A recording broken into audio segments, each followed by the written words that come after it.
पता ना आप सब वास्तव में एक बात बताओ, आप भगवान है कि नहीं है? अरे बोलो ना, है? आपने देखे? क्यों किरण दीदी, आपने देखे कैसे काले गोरे पीले है लाल है? आखिर भगवान है तो कैसा है? हमने देखे नहीं। हमारा प्रश्न उठता है ना मन में। ओ महाराज, तुम रोज कथा करो, तुम बताओ, आप ही बताओ कि भगवान आपने देखी? अभी बहुत सारे हमसे आके पूछेंगे आपने देखे भगवान?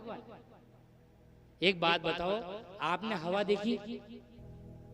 ये हवा चल रही है ना, हवा है ना, ऑक्सीजन है कि नहीं? O2 है कि नहीं? ऑक्सीजन है। आपने हवा देखी कभी? कैसी है? काली है, पीली है, सफेद है, लाल। आपने हवा को कभी देखा नहीं, लेकिन महसूस जरूर करते हो कि आज गर्म हवा चल रही है, आज ठंडी हवा चल रही है। आपने भगवान को कभी देखा नहीं, लेकिन महसूस करते हो कि मेरा कृष्ण कन्हैया, मेरा द्वारिकाधीश, मेरा लक्ष्मी नारायण भगवान मेरे दुख के संकट के समय में आकर मेरे प्राणों की रक्षा करेगा। ये महसूस करने वाली बात है, ये अनुभव करने वाली बात है। एक भक्त अपने परमात्मा का अनुभव करता है, हर पल उसके लिए झांकी सजाता है।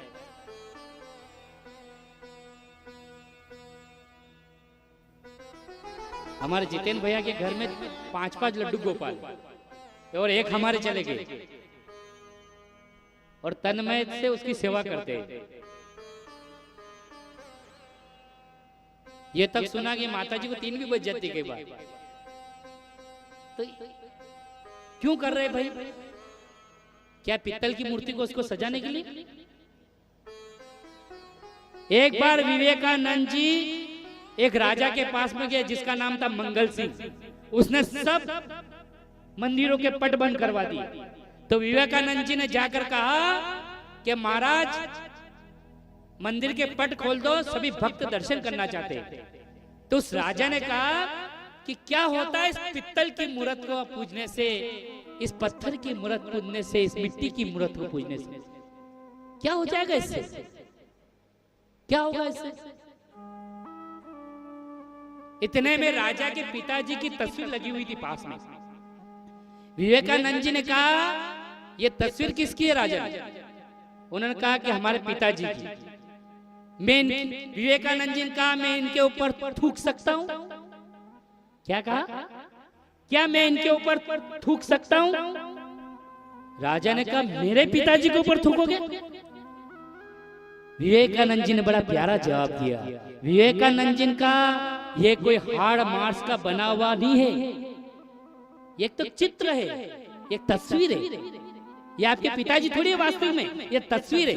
लेकिन क्यों? क्योंकि आप इस तस्वीर में अपने पिताजी का अनुभव करते हो, करते हो। इसी प्रकार से एक भक्त इस पित्तल की मूर्ति में, उस पत्थर की मूर्ति में अपने भगवान का अनुभव करता है, इसलिए उसे पूजने दीजिए। उसका अनुभव है उसके। जब आपके पिताजी इसमें नहीं है, चले गए वो, लेकिन फिर भी आप उसे कितना मानते हो, क्योंकि वो हाड़ मांस का पुतला नहीं है ना। इसलिए भगवान अनुभव से मिलता है।